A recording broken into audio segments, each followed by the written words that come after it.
여야 원내대표와 만날 뜻이 있다는 윤석열 대통령 제안에 대해서 민주당 박광원 원내대표가 야당 대표 이재명 대표죠. 먼저 만나는 게 순리다라면서 거듭 거절 의사를 밝혔습니다. 네, 기시다 후미오 일본 총리 방한을 앞두고 여야 공방도 계속되고 있습니다. 국회 연결해 보겠습니다. 조성호 기자.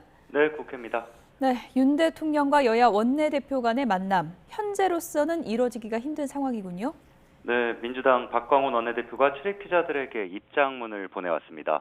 결론부터 말씀드리면 이재명 대표보다 먼저 자신을 만나는 것에 대해 또다시 거절 의사를 밝혔습니다.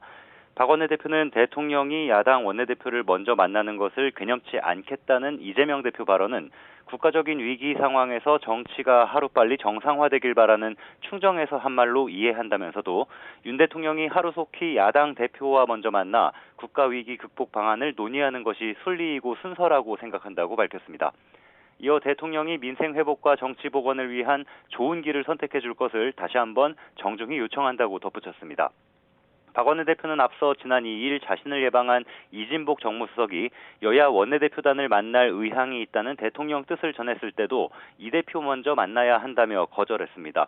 이에 이 대표가 어제 윤 대통령이 야당 대표를 만나는 것이 어렵다면 원내대표와 만나는 것도 괴념치 않겠다며 박 원내대표가 판단하도록 길을 열어줬는데 박 원내대표가 숙고 끝에 기존 입장을 고수한 겁니다. 대통령실 핵심 관계자는 YTN과 통화에서 지난해에도 여야 원내대표와 만남을 제안했었다고 언급하면서 야당 측에서 오지 않겠다고 하면 만나지 않는 것이고 상황을 지켜보겠다고 말했습니다. 윤 대통령이 이재명 대표를 먼저 만날 가능성에는 부정적 입장을 내비쳤습니다. 네, 알겠습니다.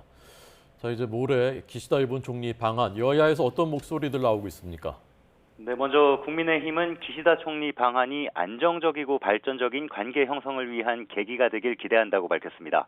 유상범 수석 대변인은 논평에서 애초 6월에서 7월로 예상됐던 답방 일정이 앞당겨진 것은 양국 셔틀 외교 복원 필요성이 시급하고 중요하다는 방증일 거라며 이같이 말했는데요. 과거사 문제와 강제징용 해법, 한미일 공조, 북핵 위협 공동 대응, 후쿠시마 오염수 방류 등 어느 하나 쉬운 문제가 없다면서 양국이 진정성 있는 대화를 이어간다면 그동안 엉킨 실타래를 풀어 물잔의 반이 채워질 거라고 강조했습니다. 민주당은 국민 입장이 반영되지 않고 문제 해결이 없는 셔틀 외교 복원은 국력 낭비에 불과하다고 경고했습니다. 특히 오염수 문제를 당당히 의제로 올려서 국민이 납득할 수준의 안전성이 확보되지 않으면 방류를 강행해선 안 된다는 원칙을 분명하게 밝히고 기시다 총리가 직접 과거 식민 지배에 대한 반성과 사죄를 표명하고 강제동원 피해자에게도 사과해야 한다고 강조했습니다. 역사 왜곡과 강제동원 부정, 독도 영유권 주장, 야스쿠니 신사참배 등과 관련한 재발 방지 약속도 받아야 한다고 덧붙였습니다. 지금까지 국회에서 YTN 조성호입니다.